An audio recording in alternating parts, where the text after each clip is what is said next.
when I first was incarcerated, when I first got locked up, I didn't even have a GED. I didn't even have a GED. I dropped out of school early because I was gang banging. I was getting into trouble and ditching school and stuff. So I didn't drop out. I got kicked out. I was so bad they kicked me out. Thorn Ridge High School. So I didn't have a GED. So when I went to prison in 1983, I still was doing, my thing because, they still, it's the streets in there too. It's just confined, but it's the same thing in there as out here. It's just confined. So I was on the streets in there. I was still on the streets, hanging out on the gallery, um, gambling, gang banging, even in there. So I came to the realization, they call it like a fork in the road, or what you would call, I did some soul searching, because I had 60 years. So, I was getting to the point where, man, I was like thinking that this is serious, this is serious. They trying to take a chunk of my life, you know? So I started thinking, I said, well, I better do something while I'm here. Might as well do something. Ain't no sense just wasting time, because time is valuable. That time I did in prison, I'll never be able to get that back in society. So I took the advantage of that. I went to school. I got my GED in 1984 in Stateville Correctional Center. And I never forget the feeling that I had got my little certificate, my little equivalent um general studies equivalent certificate. And I was so proud. I still got it today. And I was so proud of that because it was an accomplishment. It was a positive accomplishment. I ain't gonna say I never accomplished anything positive, but it makes you feel good when you work hard for something and you attain it or accomplish it. It makes you feel good. So I feel good about that. So I thought about it. I said, well, hey, since I got my high school diploma, now that opens up some more doors for me to expand and um, elevate my knowledge and my education because I couldn't if when you don't have a GED or high school diploma, you can't do anything. You can't get a degree at college or universities or nothing like that.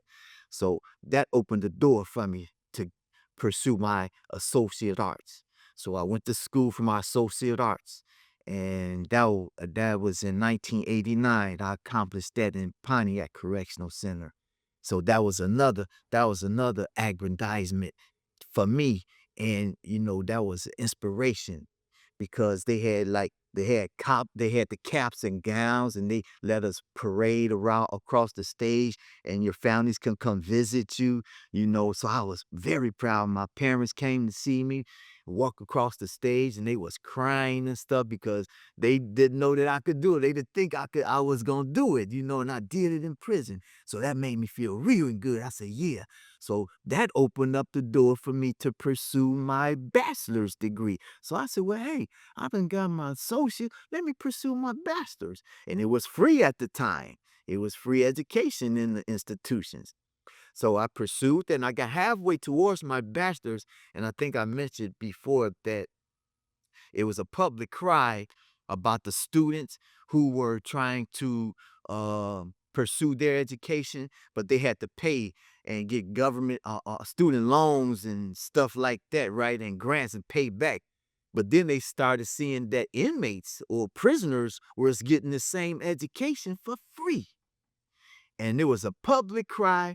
And so the public cry turned into the politicians and it got political. And then the state legislators started coming up with these bills and laws. And the committees they diverted those educational funds toward the prisons somewhere else. So they cut the program or they cut the financial aid off for prisoners to get education in the prisons. So I was stuck. I got halfway to my bachelor's and I was stuck. So I didn't get my bachelor's. So what I did was I just started educating myself. I started ordering books from society. I was asking my friends, I was asking my mother to send me books. And I'm not talking about no novel love now. I'm talking about heavy books, books that put fat on my head, like history books, Aristotle philosophical books, heavy stuff. So I was reading, and so I told myself, okay, I say, you can lock my body up, but you can't lock my mind up. See, they can confine the body, but they can't confine my mind. And once I learned that, I just took off. You see, so I started reading, I started studying, because if you let somebody put shackles on your mind, then you're no more than a slave. And I told myself I'm never gonna let anybody think for me. And I suggest that let nobody think for you, because if you let somebody else think for you, you no more than a slave. Don't let nobody guide you or direct you. If you want to go a certain direction, you go that certain direction. Now, I'm not saying don't take advice, because sometimes that's how we get to our point. Sometimes you have to take advice.